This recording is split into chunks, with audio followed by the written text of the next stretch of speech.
नमस्कार, आप देख रहे हैं आरडी न्यूज। मैं हूं योगेश चक्रवर्ती। हाल ही में जेल से बाहर आए बाहुबली नेता और पूर्व सांसद आनंद मोहन आज सुपौल के सुसैनी में एक जनसभा में पीएम मोदी और सरकार में नंबर 2 कहे जाने वाले अमित शाह पर जमकर बरसे।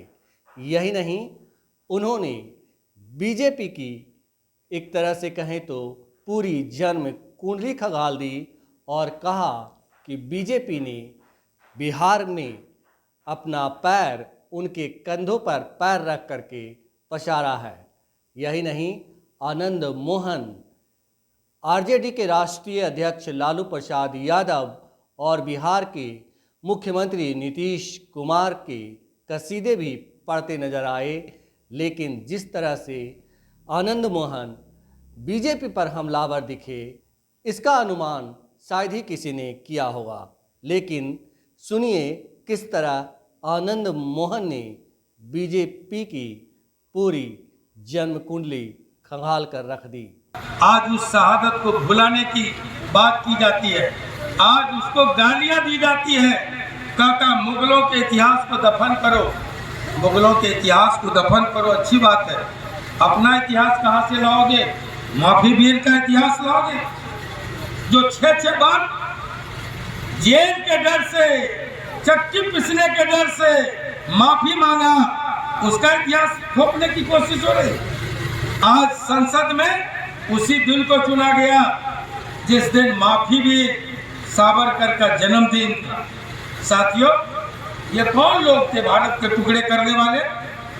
अगर जिन्ना ने द्विराष्ट्र का सिद्धांत दिया, कहा हिंदू और मुसलमान 2 कौम है, हम एक साथ नहीं रह सकते, तो उसके 4 साल पहले यही सावरकर के लोगों ने, गोडसे के खानदान के लोगों ने, आरएसएस वालों ने भी द्विराष्ट्र का सिद्धांत दिया था। ये कट्टरपंथ नेहरू ने कभी लिखा कि कट्टरपंथी ताकतें एक दूसरे की पृष्ठपोषक हुआ करती है।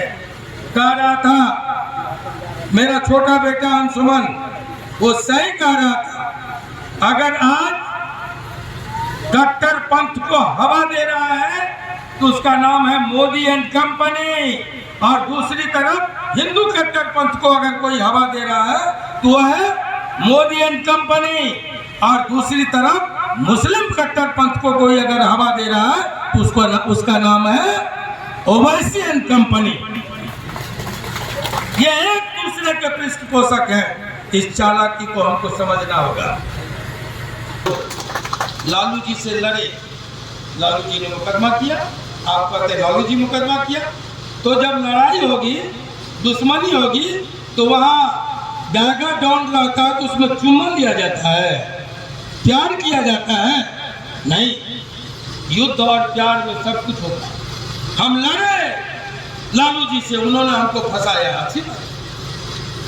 हमारी औकात रहती, हमारी सरकार रहती, उससे ज्यादा करती उनके साथ। उन्होंने किया, नीतीश जी से लड़े, नीतीश जी ने कहा कि सजा करवाए, ठीक है, उनके समय में सजा हुई, अच्छी बात।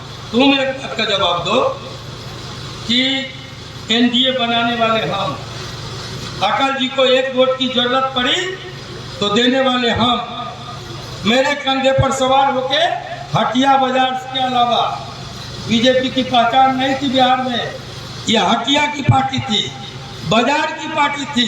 हटिया बाजार में कुछ जनसंघ और बीजेपी का झंडा लगता था, लेकिन लालू विरोध के नाम पर हमारे कंधे पर सवार होकर आए तुम, और जब हम निकले तो पेट में दर्द सबसे ज्यादा तुमको क्यों हुआ? इसलिए मैं फिर दोहराता हूं कि तुम जानते हो, सारे लोग को ईडी लगा दिया, इनकम टैक्स लगा दिया, सीबीआई लगा दिया, चुनाव आयोग से कहा के हरवा दिया। आनंद मोहन खम ठोक के कहता अब जो लगाना हो लगाओ, कलेजा फूट देने का काम करे। कल भी प्रेस के लोग हम आ रहे थे, घेर लिया सर्किट हाउस में, कहा आप तीव्र अटैक कर रहे हैं, तीखा अटैक कर रहे हैं बीजेपी पर। हमने कहा भाई मेरे, आप जिस अटैक की बात करते हैं, आप आपको फंसाया आरजेडी, आपको सजा करवाया जेडीयू, आपको जेल भेजा था कांग्रेस शुरुआती दौर में, तो आप उनके खिलाफ में बीजेपी पर क्यों लगे? हमने कहा एक बात बताओ, लड़े हम, लड़े लालू जी, बीच में तुम झाल बजा रहे थे। मधेपुरा में जब मैं चुनाव लड़ रहा था, इनकी औकात आरटीआई लगाइए, इनकी औकात 3,500 की थी, जिसका नाम बीजेपी है। चले आइए, तो छुपा करके कहता है कि वो गई है। कल एक विधायक बोल रहा था पूर्वी चंपारण का कि वो तो जी कृष्णैया की पत्नी गई। जी कृष्णैया की पत्नी क्यों गई भाई? 3,500 लोगों पर आरोप था, ईंट रोड़ा पत्थर से पीट पीट करके डीएम को मार देने का।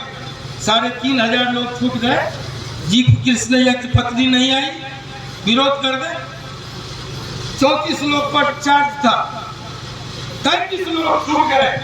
जी कृष्णैया की पत्नी बेल का विरोध करने नहीं आई, रिहाई का विरोध करने नहीं आई।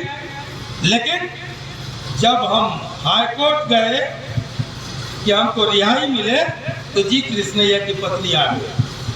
आई नहीं, हिजड़ो तुम लाने का काम किए, हम जानते हैं।